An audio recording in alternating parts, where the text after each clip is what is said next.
Put you in the mood for some Right. sweet magic. It definitely isn't something that should be aired, at least not Not on this stro. on our particular yeah. Um, Because man, we went deep. yeah, well, I mean, and on a quick side note before we get into the show officially, I have actually been considering this idea of starting a YouTube only, like mini blast kind of thing. And it would be one of those things where we would record, not necessarily just you and I, but me and anybody else who's interested would do like small segment clips, like 10 or 15 minutes, and just like get into one, try to stay focused on one subject and just like try to knock that out. I think that'd be really exciting, but that is not this episode. This episode is going to start off with this question, and Okay. I want you to think. I want answers for you and myself. If we came with warning labels, what would they be? What would be a warning label with you? Like if we lifted up your pants and we looked at it and it was like warning, boom.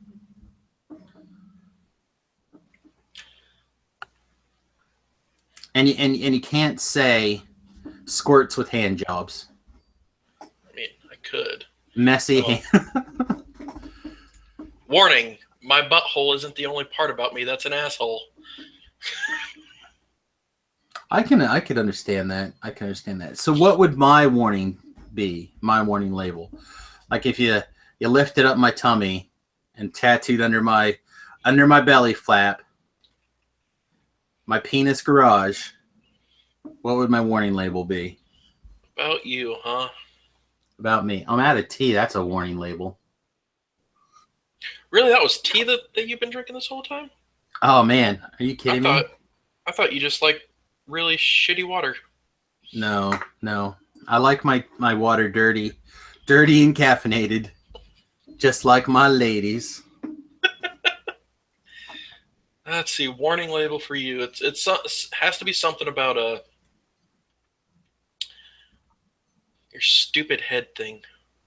My stupid head thing. Yeah, the migraines. That's what they're called. Oh, my migraines. Yeah, your stupid head thing. Oh my god, it was bad this week too. Yeah, I saw you post like 3 or 4 times about it or something. I'm like, Jesus. Oh man, I thought I was gonna die for sure. Thought I was done. That's okay. That's fine. I'll let you think about it as it hits you. You're welcome to shout it out. But this is two trolls in a brew. What would you think your warning label would be? My morning label? Morning label? It probably has to be something about like sadistic, inappropriate humor and not having a filter, right? So it's got to be something about like doesn't care about your feelings except when making fun about them, right? Like that's like mocking. Isn't that the basis of our whole friendship? Pretty much. Like other than mocking your feelings, doesn't care about you or something like that would be my warning label, I think. Don't express emotions. He will destroy them. I have emotions. I have hunger. I'm pretty sure that's hunger a feeling. Isn't an emotion. I'm pretty sure it's a feeling. I'm pretty sure I feel hungry. Right, yeah. I'm pretty sure so that means because it's a feeling, it means by definition it is an emotion. I'm not sure though. Well, no, because there's 2 different types of feelings. Maybe. Yeah, you can feel hungry or you can feel like you broke your arm. But that doesn't mean that I think breaking your arm is also a feeling. Right. I feel like breaking my arm is kind of like hungry. It's the same feeling. So there's a difference between a physical feeling and an emotional feeling, though. I don't know, man. Like I break my arm, I'm pretty angry. I'm pretty sure angry and hurt are the same. They go hand to hand in my world. You're just upset that now you're going to be. Upset. Yeah, you're just upset that you're going to be even more useless than before. Oh man, no, there's no way I could be even more useless. Oh, well. Keep waiting. Anyway, this is not a podcast about feelings or being useless or less useless. This is Two Trolls in a Brew, episode 80, titled Prerelease, subtitle Exerted. Welcome to this show. Those of you who are hanging out live at youtube.com/SamusGarobo, thank you very much. I appreciate your lovin's. As always, we are keeping an eye on the chat. We do see you there. Wound Stretcher and Brando. We see you both. Oh, man, I'm getting all sorts of kudos over here. All sorts of kudos. That's how I'm interpreting it. This week's show, we're going to talk about the pre-release. We're going to talk about our feelings of the cards. Now we've actually got a chance to play with it. We're going to discuss the next deck. But we're going to start things off, as we always do, with some troll cards. And Travis has meandering ... scapegoat. Yes, you were supposed to read it and get upset, and then like, God damn. I mean, you could have written Tower Shell on there, and then I would have been like, "Arrgh!" And then you could have been like, no, I lied, and then change it. It would have been fine. But yeah, Scapegoat. Do you even know what that card is? Don't you like? It's like a white and a colorless instant. You like kill something else other than the thing that's supposed to die. Not even close. Well, Okay, I mean, sweet. You're kind of close in the fact that it's an instant and it's white. So it just costs a single white mana. It is an instant. You sacrifice a creature, and you return any number of other creatures from the battlefield to your hand. Yeah, it's close to what I thought. Like, it does basically the same thing. I got the mana cost wrong. Yeah, you got the mana cost wrong. Something has to die for you to do something with other creatures. Which is what I said. Yeah, like, you were close. Like, you sacrifice one creature to rescue a bunch of... Or I said another creature. Right. But, you know, say I was close. I'm going to give myself a 47% accuracy. I'll accept it. On that one. Which is about where my kid's English grade is right now. How? He speaks the damn language. His English teacher is a moron. So he has basically he has been writing opinion pieces for her, and she doesn't like his opinion, so the papers are bad. Well, right? Like, aren't you supposed to be checking like not the meaning behind it, but you're like the technical accuracies? Right. So yeah, I don't know. You can't judge someone's when you're a teacher, you can't. Okay, I like how you ran backwards. That's like our whole life. Our whole life is like judging other people's opinions. Right. No, but when you're a teacher and you tell someone to write an opinion-based paper, right, you can't judge them poorly based off of your own personal opinion. Well, I think she is. So. Well, I think she's an idiot. I tend to agree with your opinion. Okay. Anyways, back to my troll card. Man, this card like eating up all sorts of trouble today. Right? Oh, it's almost like its name is perfect for. Should rename the podcast. I was playing my my legacy deck. You know, me and some dudes at the shop. We were just down there just screwing around or whatever. And I was playing against lands, Goblin Charbelcher, and one of the Delver decks. And then I kept faltering, like, you know, because my deck is a storm deck based around Cheerios. Right. Cheerio creatures. And it kept faltering, and I didn't really know what I could do to change it. And so I looked up, you know, a card that was kind of like retract, except for all creatures. Okay. Like, there's something like that, and you know, Scapegoat came up. So went and just dug through the set that it was in, that they have commons and uncommons for, because unlike the arena, theirs is really well organized by sets. To be fair, right now ours is also really well organized. Yeah. Yeah, somebody bought everything a couple of weeks ago again, so now we just have like.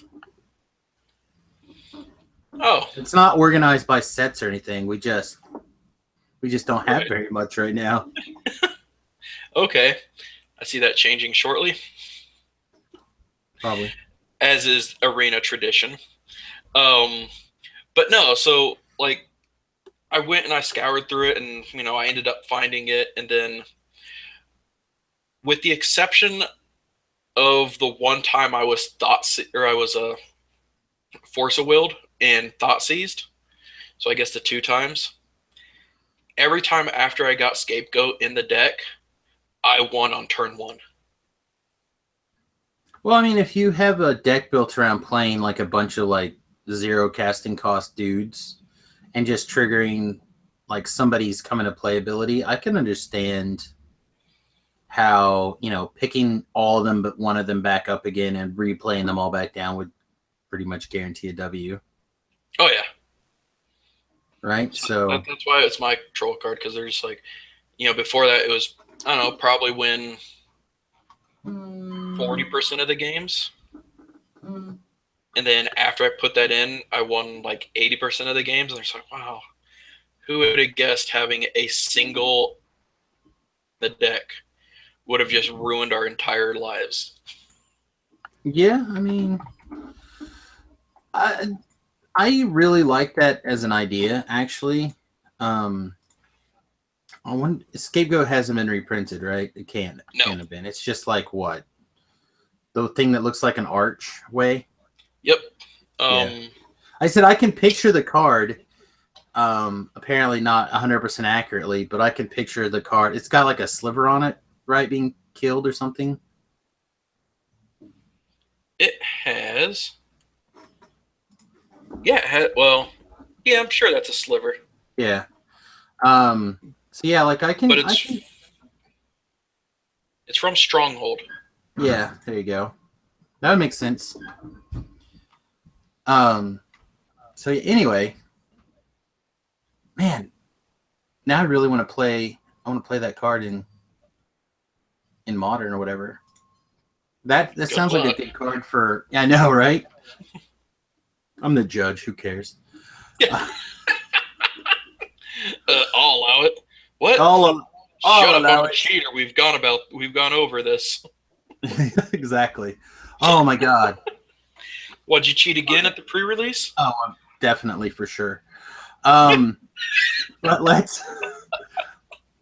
let's talk about Lay Claim first. That's my troll card this week. It's a new card out of Almanac. Yeah, I believe it is blue, and 5. I was gonna bring it up, but someone tried to call me, so now I'm trying to text my wife to let her know that we're recording. I feel that's correct. Mm-hmm. Yep. And it says gain control of enchanted permanent. Yes. And it has cycling for 2. This card, I think, is going to actually be a monster in Standard as a 1 of. Maybe even a more of. Like the ability. This card says, obviously cycling 2, but it also like steal their planeswalker about to alt. Steal their land, like if they have a multicolor land, steal their multicolor land. Steal their dragon that's crushing your face. This card has those 4 words. You control enchanted permanent. Actually, is a lot more text than it would appear with those 4 words, right? Mm-hmm. Yeah, I don't know. I'm really intrigued by this card. I've always really liked this kind of effect. And spending 2 extra mana for the ability to cycle it instead in the early game seems really good, especially with a card that I didn't even know was printed. What I think is going to become very, very powerful. Sacred Excavation. It is a 4 mana sorcery, a blue and 3 generic, to return up to 2 target cards with cycling from your graveyard to your hand. Mm-hmm. So I can really see the idea of having this heavy cycling deck and then having with all these singletons or maybe even two ofs in the deck that you just throw away willy-nilly, and then regrow whatever you want back with Sacred Excavation. I think it could be very, very powerful. And we'll kind of talk about why I think it's going to be really good in when we get to pre-release talk. But yeah, I think this late game in particular is probably a tournament level card. Maybe just as a one of. But I think it's going to give a lot of potential. A lot of potential out there. So I personally didn't get to use it as a blowout card this weekend. I didn't get to play blue a ton, but I'm looking forward to trying it. Maybe as like a one of in my Saheeli list, or as a one of in the Teamer Dynavolt Tower list. I don't know. What do you think? How good do you put this card on scale like 1 to 10? Early game, it's a 0. Late game, I could see it being like a 7. Like I said, I think as an early game card, like you pitch it. Right. Well, I guess turn 2, or at the end of their turn 2, if you're playing a control deck and they haven't done anything, then yeah, you draw a card for free, basically. Right. So, I mean, it's I guess early game, if nothing's going on, then yeah, it's a solid 7. Yeah, like it's just for, again, the ability for it to go 2 mana, turn into something else. Mm-hmm. Like it gives it a lot of play, I think. And again, I would agree with you, if it didn't have this cycling text on it, it probably wouldn't be playable.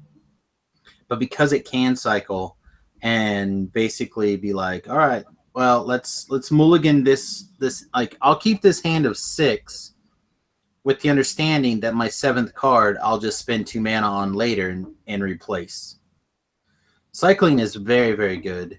And I think cards that are this powerful in the late game are probably going to have an awful lot of potential to be played. Again, especially with something like Sacred Excavation in your deck. All right, well, let's roll into pre-release stuff. How many did you get to go to, and which one did you end up landing on? I think you were thinking Saturday? Yeah. I just played the one on Saturday, and it went 6 rounds and then cut to top 8 because oh my god. Yeah. That sounds absolutely terrible. The 3 games that I lost were due to flooding. Or the 3 rounds that I lost were due to flooding. That was part of my weekend, to be honest. If it wasn't for flooding, I would have gone 6-0 because I played everybody else. Like, after the games that the 3 people I lost to, after we finished our round or whatever and we had time, we played some more games and just undefeated, once the mana started cooperating. So I feel I would have gone 6-0. Like, your deck was just good. You just variance was, you're on the wrong side. Yep. I felt like I did everything I could with the pools I had available, and in one case, I'm pretty sure I was wrong. In retrospect, we kind of sat down and looked at it again with fresh eyes the next day, and there's a deck that was not obvious that I think would have been very playable. Okay. But I think I agree with you. I feel like this was a very heavy flooding deck, or a very flooding format for sealed. And I guess the idea with cycling cards is every X number of them you can replace a land. So and it's somewhere between 2 and 3 cycling cards you can replace a land in your deck there's some sort of minimum, right? So normally I like to play 18 lands in a sealed. Yeah. That's just like my standard for sealed, because I'd rather have lands and feel like I can play my cards than not have lands and just have all these great things in my hand and not be able to do anything. But for these, because I had 3 or 4 or 5 cycling cards, I cut down to 17 land, and I feel like even 17 land may be too much. Like this could be a 16 land format if you have 4 or 5 cycling cards, specifically, in particular, the 1 mana cycling cards. Right. So my first deck was a green-black deck that had several cycling cards, and I want to make sure I get the name of this card right because I think this card is also very, very good. At least in sealed. Where are you? Where are you? And it might also be a great card in draft as well. Wander in Death. So it is a 3-mana sorcery, which, wiggle. Return up to 2 target creature cards from your graveyard to your hand, and it itself has cycling for 2. Okay. So I really like these kind of cards in limited formats in general. Cards that return creatures from your graveyard, especially if it's at least 2. So this is basically Black's version of a divination. It always has been. It probably always will be. Right. Like draw 2, and in sealed, in particular, if you could take 2 cards out of your pile and draw them, like it's very good. So this puts it right in your hand. Same kind of scenario we've been talking about before, where pitch it to cycling if you don't need it or whatever. But with these 1-mana cycling creatures, it's just absolutely bonkers. So I had 2 or 3 of these Horror of the Broken Lands. It is a 5-mana 4/4 that whenever you cycle it, it gets bigger or whatever. That doesn't matter as much as the fact that it has cycling for 1 black. So you cycle it in the early game, you dig, you cast this thing, you regrow them, and then you're able to cast these 4/4s. I don't know, it's crazy. It's very crazy. And if you're also like blue, you've got the 5/5s that cycle for 1. It's going to be maybe not a first pickable card, Wander in Death, but it should be high. It should be in your first 5 cards if you think you're going to be a black at all. And I think this is a reason to go black in draft. I don't know. What do you think? I haven't got to draft the set yet or watched it. A lot of people draft it, but I think this is true. I will let you know on Friday when I draft it. Okay. I also kind of hope to. I plan on drafting on Friday, but I'm hoping to consume another 12 drafts watching other people draft. Because Magic Online currently has the pre-release drafts up, I believe they're pre-release drafts. A lot of people are out there rocking the drafts, so yeah, I'm hoping to steal some of their experience for my own gain very shortly. Anything else stand out to you that at the pre-release that you may have missed when we were talking about stuff in previously? Exerted is a way better mechanic than I had previously thought.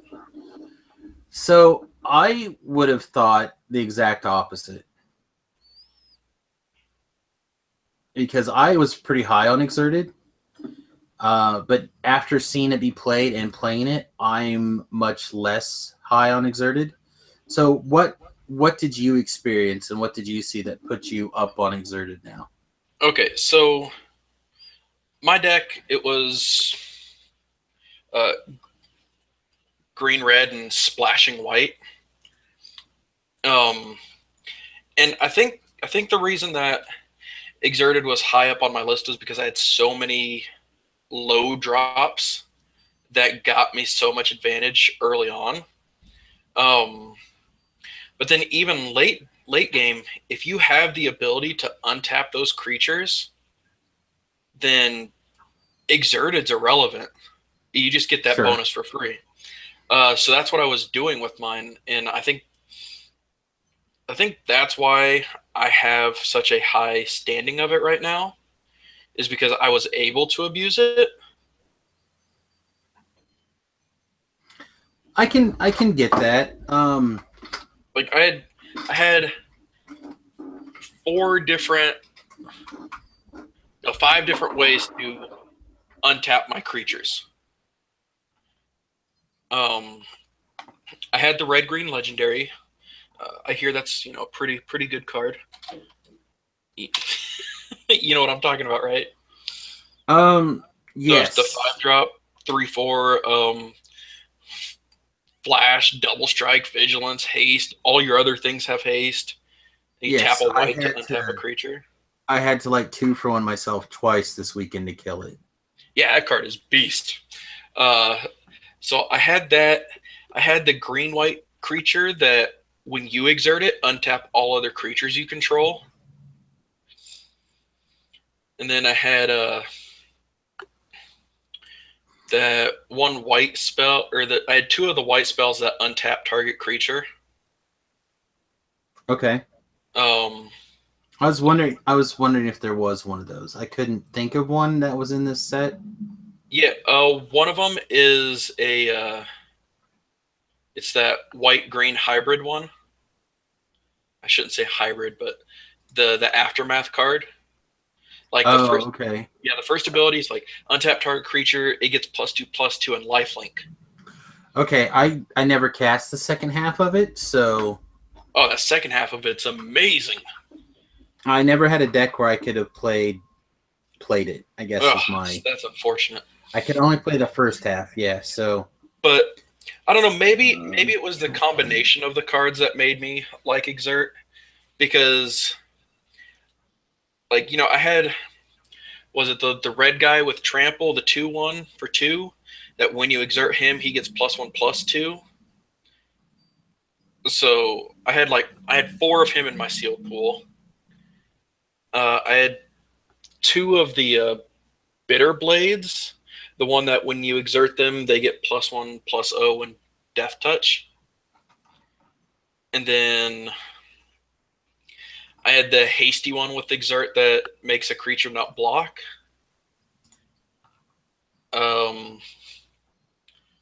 What was the other one? Oh yeah, the 5-drop 4/4 that when it becomes exerted, or no, whenever a creature becomes exerted, all of your other creatures, or all creatures, get +1/+0 for each exerted trigger. Okay. Yeah. So I mean,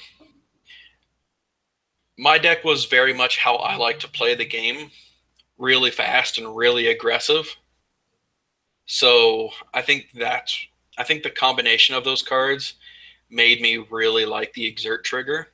I'm not sure if it's going to be, a mechanic used in standard as much as just in limited, but I really hope it will be used in standard by me.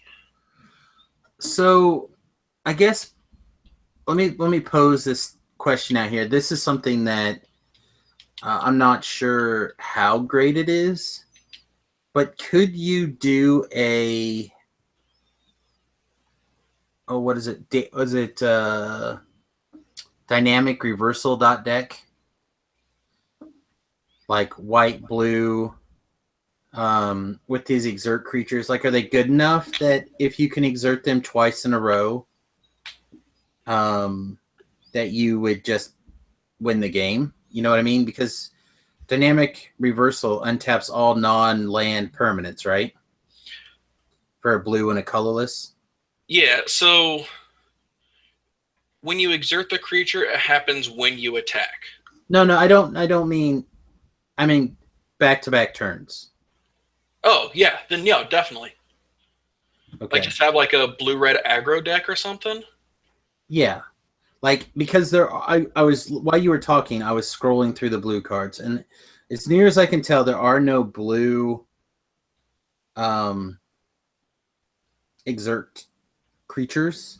Right. It looks like most of the blue creatures are basically split between cycling or embalm. Yeah. That's the name of the mechanic. They seem to be split pretty evenly amongst the two of those, which I feel is kind of weird because at the same time you have cards like Seeker of Insight, which again draws and discards a card, which works into the cycle or whatever. But you have to cast a non-creature spell this turn to use the ability. It doesn't have to resolve; you just have to cast it, right? You also have a Visor of Tumbling Sands, which you tap him to untap another permanent. So I don't understand why there are absolutely zero blue creatures with Exert, because you would think that these two mechanics kind of like go together a little bit. Right? Because Wizards hates it when blue and red work together. Well, this would be a blue and white or blue and red, or even a Jeskai Exert deck. Now, I don't think any of these things necessarily can compete with the big three right now, right? Not with just one block and dealing with two colors, but it makes me wonder if there isn't something here that we could potentially use. Maybe the next set or something.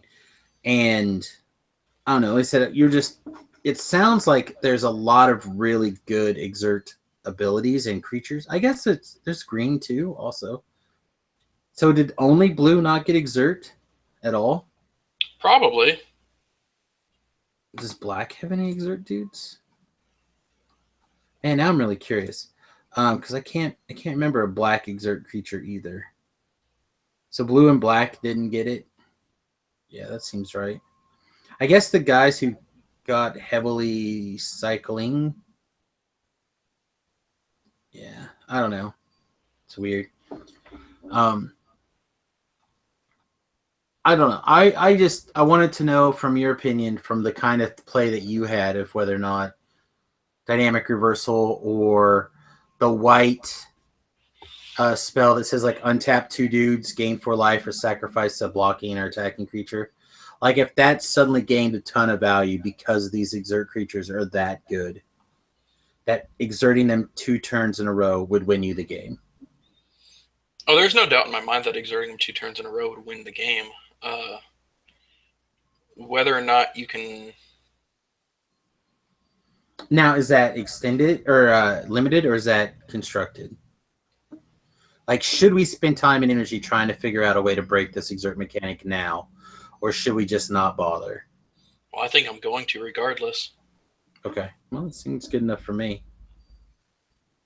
All right. Yeah, Jeskai Exert seems really, really fun because, I mean, you have all the red aggro stuff. But even the battlefield scrounger, like whenever you exert a creature, you may discard a card. If you do draw a card, trigger that to filter through a bunch of lands that you don't want. And then what's the 1-drop 1/2 with menace that like whenever you cycle or discard a card, it gets +1/+0. Flameblade Adept. Yeah. Think about that with just a bunch of exerted creatures. They just like swing and it's like, oh, I can't block that. It's like, oh, okay, we'll take 10 instead of 2. Yeah. I mean, I don't know. I'm gonna do it. Okay. I think this is something that I have to leave on your side. On my side of stupid. Yeah. Well, like how's the celebrant worded too? Like that's a question, right? If combat celebrant hasn't been exerted this turn, you may exert it as it attacks. When you do, untap all the creatures you control, and after this, there's an additional combat phase. So if you have 2 of them in play, you can exert the first one and untap all your other stuff, and then like leave that second combat celebrant back until the second combat phase, and then you attack with it. I guess I'm wondering, is there a way that you could like Bloodlust Inciter, Combat Celebrant, and some sort of like self bounce to like go to town Like, it seems like it's going to take too much mana, right? Yeah, like that's too much mana for aggro. To get like 4 attacks in a turn. Well, even then, maybe it's not something that you do early. Like, maybe this is just like some weird trick that you can do at the end. I don't know. I'm very curious. This is a format that makes me want to build a block constructed deck. Do it. I'm not going to stop you. Yeah, but I would need to manipulate tournaments to make a block constructed deck tournament, which I'm totally willing to do. Don't think for 1 second I'm not willing to do it. I'm not sure that it's something that would see a lot of play right now in our circle. And by our circle, I mean the arena circle. Right. Let's see. So my pre-release started off with me going 0-4. Nice. Where my first match, I knocked my opponent within 1 or 2 life, and then drew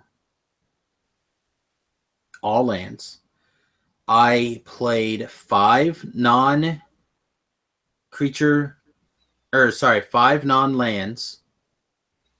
right? And I will be fair. I will say that at least 3 of those cards I reused, or 2 of those cards I reused with the Wander in Death or whatever it was. Like, I regrew 2 creatures and replayed them. Right. But I ended the game with 2 lands in my hand and 11 on the battlefield. And my opponent felt like he could not win because I had put so much pressure on him early that it would be impossible for him to win. And somehow I'm, again, 12 lands and 5 non-land spells in my hand, or to be played the whole game. So then we shuffled up for the next game. And on turn 1, I cycled a dude. On turn 2, I played that curse, the black curse that drained you a life. Mm-hmm. And I attacked with either I cycled a dude or I played a 1/1 or something I don't remember. But I remember I got to attack for 1 at some point. But otherwise, my opponent played 18 creatures and took himself to 1. Okay. And somehow, once again, I had 10 lands in the battlefield and 1 in my hand when we ended the game. And I had played 6 spells. So basically, it felt like I was just due to flood out all day. And that basically was how games 1, 2, and 3 felt to me, was just mono flood out deck. Even cutting a land, I cut 2 lands, I think, by the time it was all said and done. I went from 18 to 16, and I seriously considered cutting another land because I was flooding out so bad. And then I got paired up against Remington, who was busy playing Smash Brothers, and so I just conceded to him so he could keep playing Smash Brothers. So that was my first one, because we do 4 rounds max at the arena for pre-releases. So I won 0 packs, which is awesome. Felt great. And then I did another one, and I went 2-2, so I felt like I improved. But I felt like my deck was definitely a 4-0 deck for sure. And I flooded out the games that I lost. Drawing lands and spells gave me the opportunity to win. So that felt bad. And then on Sunday, I put together... So hang on, before I get too carried away. So my first deck was green-black. My second deck was black-white with the heavy zombie theme. I had lots of removal, lots of removal. And a lot of reasonable creatures. But just lost the bombs if I didn't have removal. The next deck I put together was also black-white zombies with even more removal. And I just got blown out by this guy's bombs. He just had 7 bombs. He played 2 mythics against me every game. The green mythic that exerts to play an additional creature, and the angel that like exiles a guy, the O-ring angel. Played both of those against me. And I lost that match. So then I was like, screw this. The other card I opened was the Nissa, the new Nissa. So I was just like, whatever, and just took all my green cards and all my blue cards and shuffled them together. I won the rest of the matches.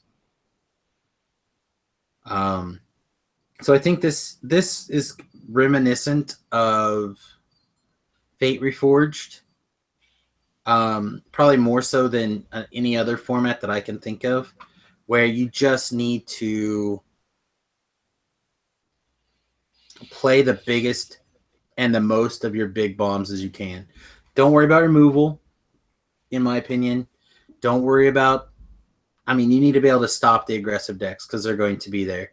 But I think you just need to do whatever you can to play as many of your bombs together as possible. The highest concentration. So we went back over my deck as a group on Sunday, and it looks like what I should have played is this crazy 4-color, heavy cycling, everything but white deck, where I was able to take advantage of the cards like double Wander in Death, and one of the go regrow 2 cards with cycling. I had 2 of those 7/7 worms that can't be blocked by creatures 2 or less, or 2 or more, or something. I don't remember. Whatever those big 7/7 cycling worms. I had 2 of the big 4/4s that cycled. I had 1 death touching dude. I had a smattering removal across all the colors, and there was something else in red that like made it obvious. So yeah, I should have played way outside of my comfort zone. Basically, is the lessons to be learned. Play the big fatties. So, did you accidentally do any cheating? No, I'm perfect at this game. Okay, I think I did. In fact, in retrospect, I know I did.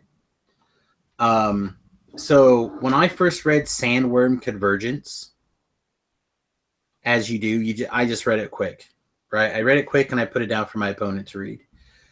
And for whatever reason, I was under the impression that creatures without flying couldn't attack you. So this is a green and 6 enchantment. Creatures with flying cannot attack you or planeswalkers you control. At the beginning of your instant, make a 5/5. So it essentially says creatures without flying can't attack you, because you're making a 5/5 every turn. But it doesn't mean that they can't. And I think at least one of my opponents also thought that, because they never attacked with their ground creatures again. What's it called? Sandworm Convergence.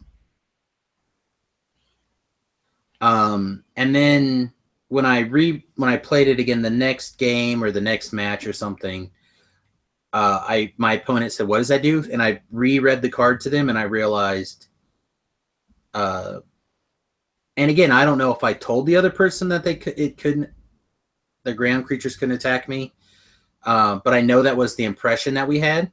Yeah. Because I gave it to my opponent to read. So when they asked me what did it do, I picked it up and I read it. And I know that I made the realization when I read it the second time, because again, I just took literally all my green and all my blue cards and shoved them together in a pile. When I decided to put this deck together, I'm like, it doesn't matter. I'm just taking all the cards that I can play with Nissa, and I'm just playing them all. So I really didn't know what it did. But this card is insanely good, and I do believe that at least some people didn't attack me that probably could have, because they were under that impression. So I'm going to say I cheated by omission. a couple of times, at least once, but because I didn't really know what my card did, and I certainly didn't be like, well, if you want to attack me with your ground creatures, you can. You know what I mean? But I really like this card. I did refer to it once to somebody who walked by as Moat 2.0. Just not quite Moat 2.0. It would be more like, I don't know, something else. But I really do like this card. And I will blah, blah, blah, blah, blah, blah. All right, looks like he's back. Yeah, I'm back. Back Sweet. again. I'm stretching time. I'm rambling on. Yeah. But I think that's the only time I misled or anything that I would consider a cheating. I'm really happy that you only did that with one card. Well, and again, I put cards with lots of words on the onus of my opponent to figure out what they do sometimes. Like, here you go. I'll play this card. I'm going to play this. What's the deal? It makes a 5/5 at the end of turn. The rest of it's up to you. You go ahead. I'm too lazy to read. Here, I'm going to pass my turn and take this pile of cards and put one face down in front of me. This is a 5/5. Your turn. I don't know what else it does. What's this card do?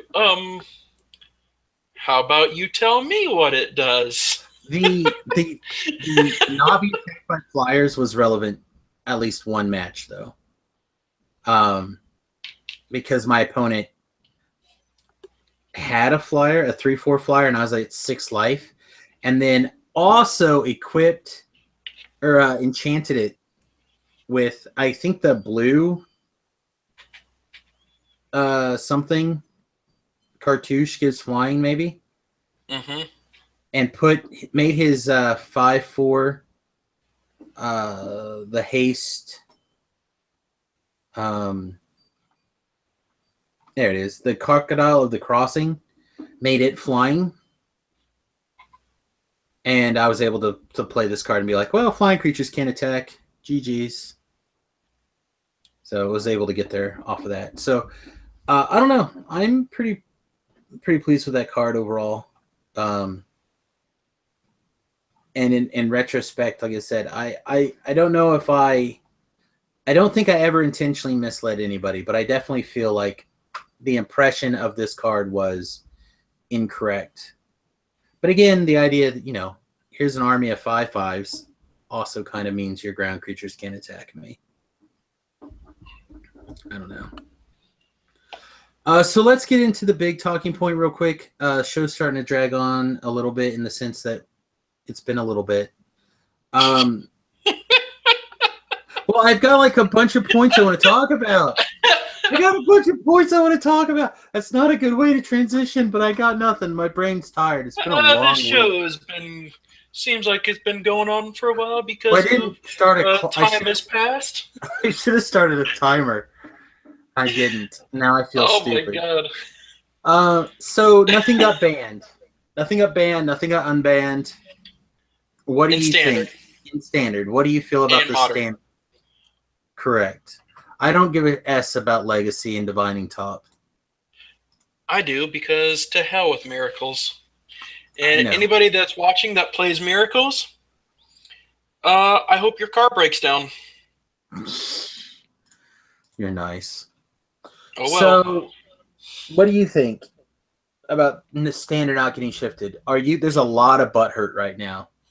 Yeah, a lot of butthurt online about them not killing Saheeli combo.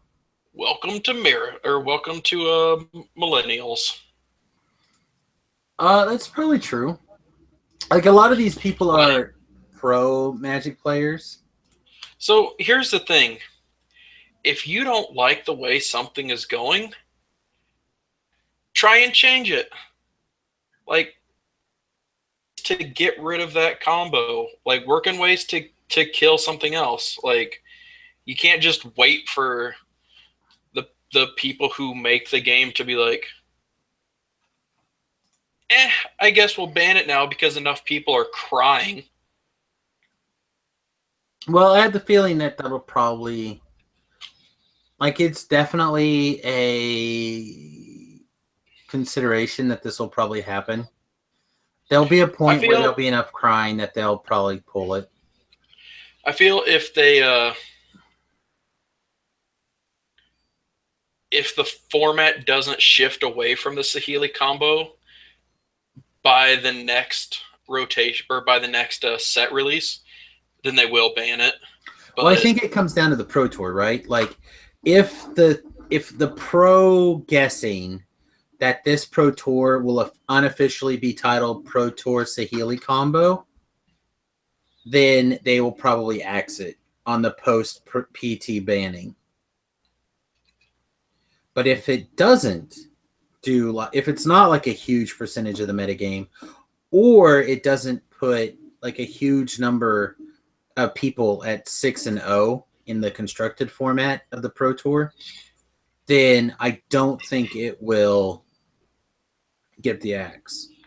So I think it really comes down to whether the pros either one can figure out how to stop the combo or how to adjust so they just don't get rickrolled by the combo, or they come up with a different list altogether that doesn't matter, like just deals with it. Because like I did a bunch of play testing, for example, last night with against Mardu vehicles, playing what we considered last week the stock Saheeli list, and I think we're evenly split. Whoever went second won. Like, that card draw is super important in the matchup, I guess. So if that matchup pre-sideboard is 50-50, and then post-sideboard it does what? Right? Like, we didn't get a chance to really get into it that deep. We did lay out and make some discussions on sideboarding plans, for both sides. But we didn't get to play enough games to really put that through its paces. So, I mean, I don't think it's that high. I think for the Pro Tour, it's going to be a much smaller percentage of the meta. Like, I'm going to guess right now it's going to be around 20% of the decks. On Magic Online, a friend of mine counted all the things through pre-announcement. He's like, if you count all the different variations of Saheeli combo in Standard on Magic Online, it's more than 50% of the metagame. And I'm like, well, I mean, if you say so, I mean, I don't think it's that high. But then I didn't realize that there's also like 7 different Saheeli combo decks. Right. So what do you think? Is it going to be all over the Pro Tour? If you were to put your finger on it, or do you think maybe it's... I wouldn't. I'd say that there's going to be more variance now, simply because, I mean, even the pros don't want a dead format. Yeah, but the pros want to win the tournament. Yeah, that's true. But there's always pros that come in there with the counter deck, the answer. What? Yeah. Yeah. So can there be an answer deck that is... Yeah, anything with a playset of Lost Legacy. See, I don't even know if Lost Legacy gets the job done, to be honest, but maybe. Really? Because like mono black. You can't turn... Go ahead. Turn 3 Lost Legacy. You can't turn 1, look at their hand with a harsh scrutiny. Turn 2, transgress the mind, get rid of their counter spell. Then turn 3, Lost Legacy, call.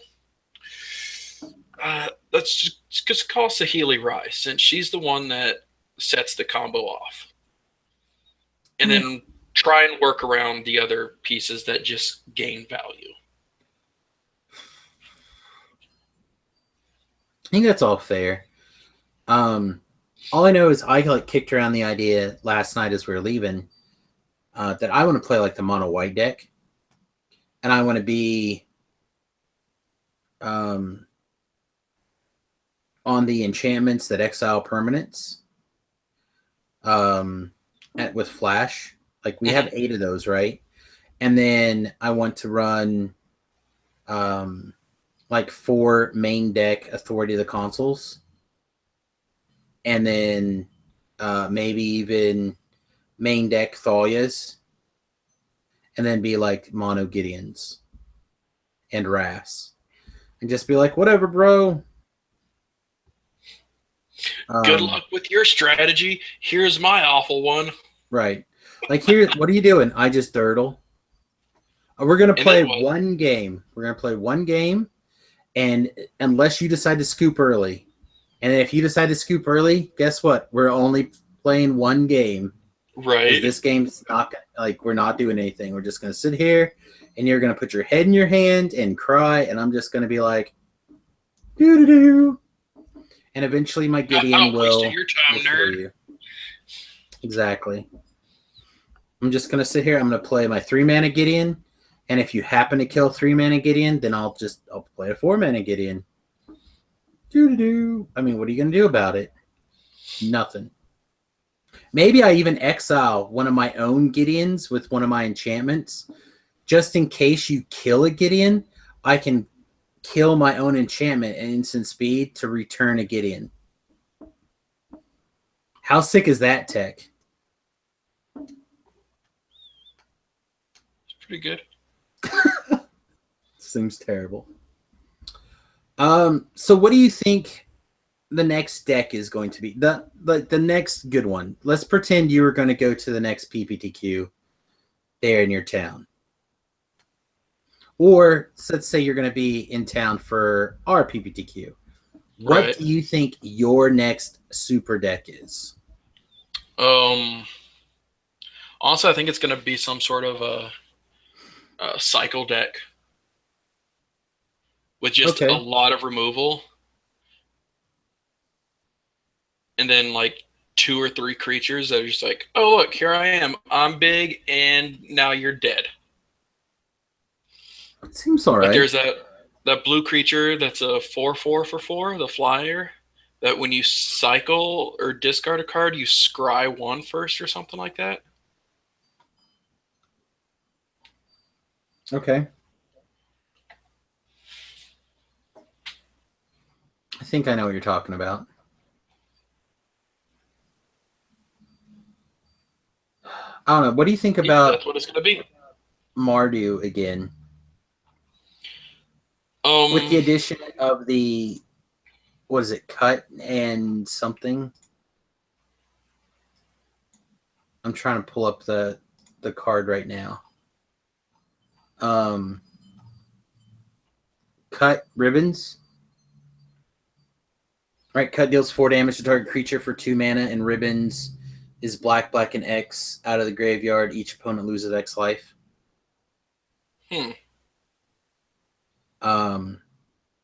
So this plus, you may not even need to be white actually, but cut and ribbons, the 4/4 that we love, Goblin Dark Dwellers. Although I guess it doesn't hit cut or ribbons, does it? Darn it. Because that card's got to convert a mana cost of 4.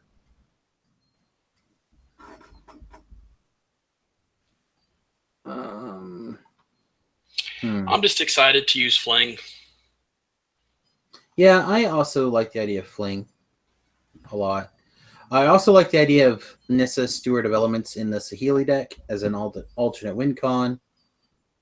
I also really like this idea of running the Glory Bringer Dragon in the Saheeli decks.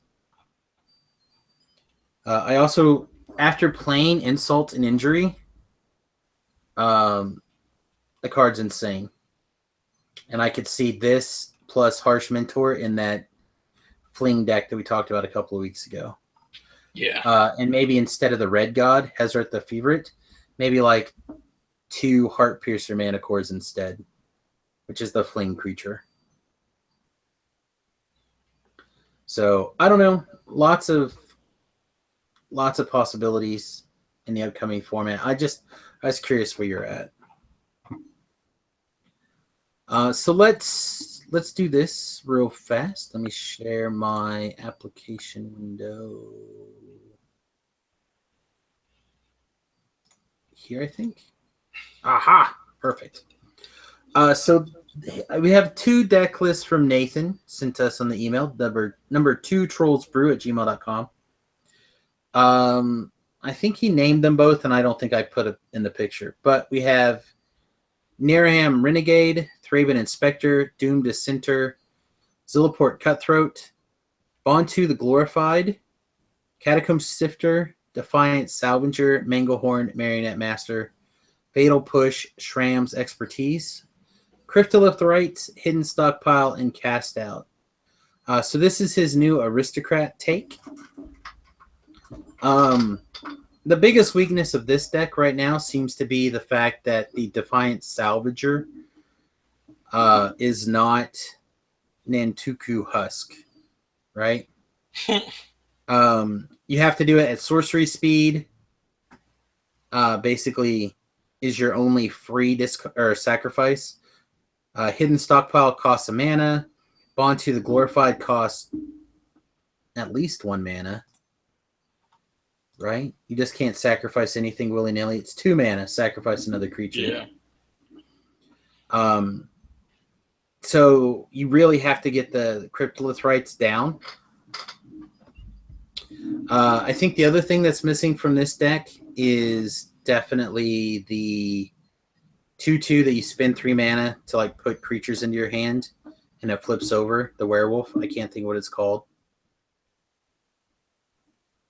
Can you think what I'm talking about? No. Okay, it's one of the werewolves. I mean, like he flips over, he turns into a 3/3, and your creatures cost 1 generic less. Still no? Okay. Otherwise, though, I like this.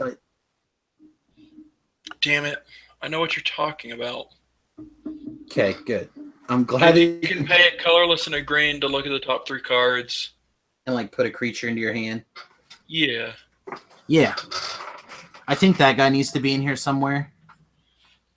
And I'm not sure you really want the Renegade, but maybe you do.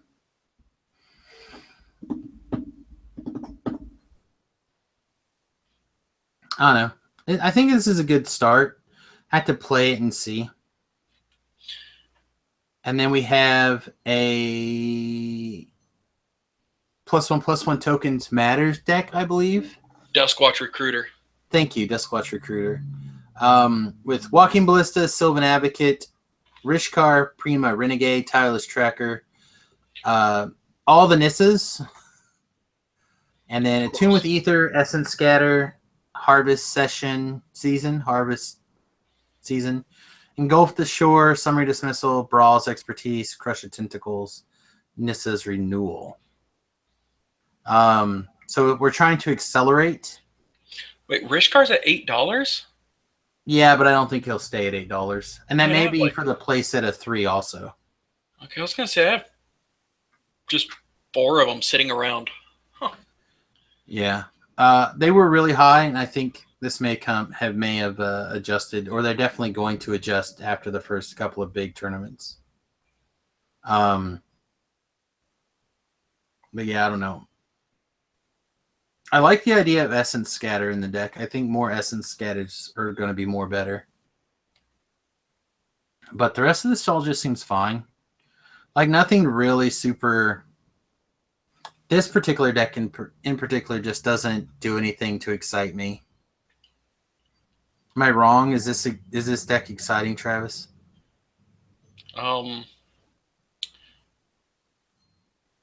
There's no bomb. It's got new Nissa in it. There's no bombier card than new Nissa. I mean, there's not like a good one. There's nothing better bomby than new Nissa. Yeah, except card's insane. You look at the top card of your library and say, "Oh, a Walking Ballista. Well, I guess I'll just die. Whatever." That's not. You don't do that. You go. Oh, I'm gonna pay 8 mana. I'm gonna 10 you, after you've controlled the game forever. And then you're going to be like, oh, I guess I'm going to do it again. Because maybe you actually play for 9. You play 9 mana, I'm going to dome you for 10. And then next turn, you Brawl's Expertise, you pick it back up, and you go to town the turn after. I think this is reasonable. I think it'd be better with that enchantment. Which enchantment? You know, the one where if there's no flood counter, you draw a card, or maybe something about 3 mana or something like that. That could be good, actually, in a deck like this. I was going to say that I think this is a good start for the artifact control deck that uses the Inspiring Sanctuary, I think is what it is. It gives all your spells inspiration, or that's improvise. Not improvise. Gives all your spells improvise. Like, I think this is a good start. If you put artifacts in there. Well, that's just it. I think you're using clues, ideally. So you're using things, more Walking Ballistas. You're taking out Nissas. You're upping your tireless tracker. What? Yeah, so like that blue-green one. Yeah. Yeah, it's just bad. Get rid of it. No, you leave the blue-green one, Dorcas. Because you tap like all your clues. You're making all these clues every turn, and you can't sacrifice all of them. But if you had more mana. Well, I don't think you want to, because I think you're going to be using the clues as mana. So why not have ramp? Because instead of having ramp, you're just controlling the game with things like confirmed suspicions and Walking Ballistas, tireless trackers, essence scatters. What's confirmed suspicion? I think it's 5 mana, blue, and 3 generic. Counter target spell, get 3 clues. Oh, right, okay. Why not the enchantment that makes clues when you cast an instant? I think you probably run 1 or 2 of those in here as well. So what you're saying is take out the Sylvan Advocates too? Yeah, I think you pull Sylvan Advocates and Rishkas and the not 2-color Nissas. Okay. And you put in, and maybe even some number of Attune with Ether are gone. And you put in... Because that's like 11 spells right there. You put in like 3 Whirl of Inventions, like 2 of the artifacts that give everything whatever it's called. You're going to want to take out the Crush of Tentacles and Engulf the Shores, though. Yeah, you can't probably get away with those anymore. You put in maybe a playset of... Fog. I mean, maybe Fog. But I was thinking the 3 mana 2/2 that goes and finds a 3 mana artifact. Okay. Yeah, the treasure finder or something. The treasure, yeah, whatever. And maybe there's a small toolbox of a couple of other artifacts that you could get as well. I haven't really looked. Like, there's probably a couple other good ones. Like a Dynavolt Tower would probably be fine. So you have like Dynavolt Tower at 3. You have the artifact at 3. I'm sure there's at least 1 or 2 other ones. And then everything else is an instant that counters spells or in some way, shape, or form controls the game. And then you play Nissa when you draw her, like on turn 12 or whatever, and you're like, I'm going to play Nissa for 18. And then I'm going to dome you for 5, and then I'm going to dome you for 5 again. Or for 10, sorry. Dome you for 10, dome you for 10 again. I can dig it. So, I don't know. I think this is a good start. Not how I would do it, but I think this is good. What if you splashed red and gave your creatures double damage? Oh, maybe. With the what's the name of that card again? I don't know. The split one, though? Yeah, the split one. Insult. Yeah. Maybe. You're just like, let's Nissa for 1 million. And they're like, okay. And you're like, tap these 2 lands. Insult. Remember that time where you got one-shotted? Get out of my game. Continue. Also, I think Insult's going to be really good in Modern, but we'll talk about that at a different time. So this week's game is going to be in bed using the new cards. But before we do that, I just want to give you a reminder that you can send us an email at the number 2trollsbrew@gmail.com. You can check out this and all past episodes of the podcast at samusgrobo.com. Of course, there's also a long link to get to iTunes. Find us on iTunes. Leave us a review over there if you can. That'd be sweet, actually. Those reviews are what helps us show up earlier in the podcast results. So I'd really appreciate that. You can, of course, check us out at Twitter, twitter.com. I am Samus Garobo, all one word, SAMIUSGUROBO. And Travis is Turtle Power 319. Those are the numbers 319, everybody. And, of course, you can check out my Twitch stream, twitch.tv/SamusGarobo for weekday and some weekend content. Sure, why not? Let's call it that. Way to be confident with your own stream. Well, I'm just like, what's the best? Every day but Saturday, basically, is I stream every day but Saturday. So I don't have a good way to summarize every day but Saturday. It should be like a butcher's week or some S. Right? Like there should be a name for that. So let's play in bed. Let's play in bed. So for those of you who, go ahead. No, I'm just. You said okay. Yeah. So for those of you who don't know how the game works, what we do is you take the flavor text and you add the words in bed to the end of it, just like you would the Chinese fortune cookie or your horoscopes or whatever. Have you ever done that with a horoscope? No, because horoscopes are stupid. Well, so are Chinese fortune cookies or flavor text on magic cards. Yeah. Okay, so let's look at Violent Impact. Initiates in the heat of combat, must be able to adapt to changing conditions in bed. All right. How about this one? The gods here may walk among the people, but they are not with them in bed. Anointed procession. Pathmaker Initiate. The expected way through the trial is far too tedious in bed. Yes. Butt stuff. To victory, to glory, to eternity in bed.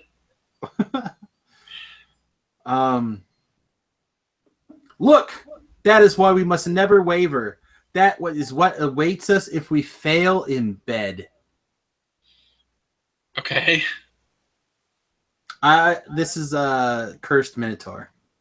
So that's bad news. That's bad juju. If you fail in bed, you turn into a minotaur and you're always horny. Well, seems like a lot of frat guys are minotaurs then. That's probably true. I'm trying to figure out if Cruel Reality would be a sweet one. It doesn't. I don't think so. The power that flows here cannot be denied. But where is the source in bed? That's cascading cataracts. Cataracts. Those who serve. The dead perform all the work here. Farming, building, teaching, even embalming their fellow mummies. The living need to do nothing but train. What system could be more perfect in bed? Yeah. Real quickly, I actually have not a setting, but a adventure that I had written years and years and years ago that a necromancer animated all the dead to do these kind of tasks. So all the farming, building, stuff like that were done by undead and like oversaw by villagers or whatever.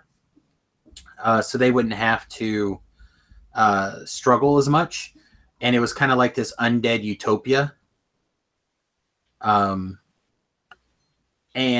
the party, as they do, screwed it up. So I'm on board with this plan. Definitely on board. Let's see. How about cancel? Let me try one of Knief's puzzles. This one was way too easy in bed. Maybe you just leave the first part off. You just like, this one's way too easy in bed. Or just take out the word puzzle. Well, I think puzzles could be... Let me try Knief. This one was way too easy in bed. Come here, God. It's right. Get over here. Let's do like one more piece. Whoa, hold on. When I wish to be strong, I train. When I wish to be wise, I study. When I wish to rest, I start again in bed. That's all right. That one just sounds like it's nap time. A little bit. Let me see. What's this one? No, that's not very good. How about Winds of Rebuke? Rebuke? There you go. Rebuke! I figured it out. Da-da-da-da. I have foreseen that you will not pass my trial in bed. Say that again. I have foreseen that you will not pass my trial in bed. Oh, that's not nice. The Never Climax Club. Woo! Okay, one more. Last ones. I feel like we did some of these already. I'm trying to find one we didn't do. I really want to do Lord of the Accursed. I'm going to go ahead and go with the all-star of the format. Oh, never mind. I got it. Okay. Never flinch. Never falter. Never fear in bed. That's solid. That's solid. But I think this is the best one. I think this is the capstone of the in-bed competitions. Ruthless Sniper. You may feel a slight sting in bed.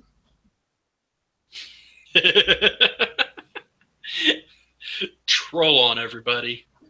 Troll on, everybody.